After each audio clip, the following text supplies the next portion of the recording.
Mr. Chris Giordano from the Louisiana State Fair. Hey, Mr. Chris, welcome back to Kiel. How you doing? I'm doing awesome. Good morning, Robert and Aaron. How are you guys? Let's start with the storm this past weekend, Sunday night, because you guys are, at least this past weekend, because I had hockey games and I could see the lots of construction, lots of building, lots of putting things together. High winds, storm, any damage incurred Sunday evening? There was some considerable damage. I was not here at the time the storms hit. I left a little early because I had an early morning news interview Monday, but I started getting the phone calls in the night and such around 8:30, 9 o'clock. And the folks that were out here said they saw a tornado, but I'm not certain. But it was some heavy, heavy winds because it damaged a structure tent that's supposed to sustain 90-mile-an-hour winds. It completely ripped up that big blue and red circus tent that we do corporate parties, threw it over the fence, took out 3 light poles when it went over the fence. The tent over the Camels, which is a new tent, a beautiful tent, completely shredded it, threw it up on top of the slide. And then we had, miscellaneous other items, tree limbs. Everyone that was living here in RVs, they all said their RVs were shaking. I was just going to say, when was injured. When I went into the arena on Saturday night for the game, I mean, you're at the point of the year where everybody who's going to be there for the next 3 weeks or so in the RVs and the trailers, et cetera, those, when I'd say you've got a couple hundred of those, I'm not exaggerating, am I? You are not exaggerating. They are all over the place.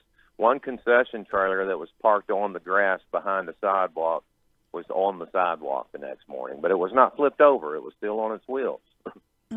Chris, how much work had been done already to put up the rides? Because that could have been dangerous too, huh?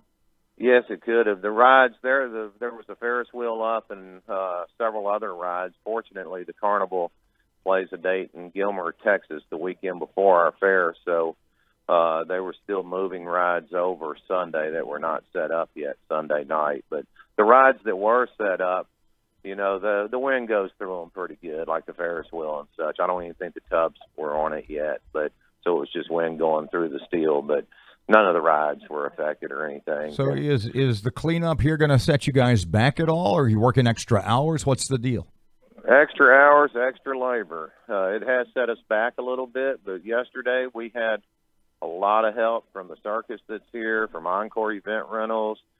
We partner with a group called Louisiana Teen Adult Challenge, and they brought extra folks here yesterday, and we pretty much have everything cleaned up. And of course, for the tent replacements, the big tent that we do corporate parties in, I'm just renting a tent locally. They're going to put it up tomorrow.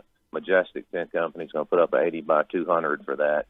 And then the Surge with the circus has already ordered a brand new tent for his Camel show. It might not make it here by the first day, so the Camels might be performing, without the tent. But it'll be here soon. As soon as it gets here, those guys can set up a tent. Those Camels are divas, Mr. Chris. You know how they can be. So I'm going to tell you, there was only one injury here, and it was a camel. One of the tent poles speared a camel in the head, and it knocked the camel out, unconscious. And he's going to be okay, huh? Yeah, the camel is okay. They called an emergency veterinarian that came in right when they got the phone call in the middle of the night. Camel came to. He treated the camel, and he said the camel's going to be just fine. Just as an aside, Mr. Chris, when one needs a camel veterinarian in Shreveport, Louisiana, at midnight, who does one call? You call Dr. Eddie Moore in Houghton. He's awesome. He can work on any animal. Good. He can work on Robert then. State Fair opens on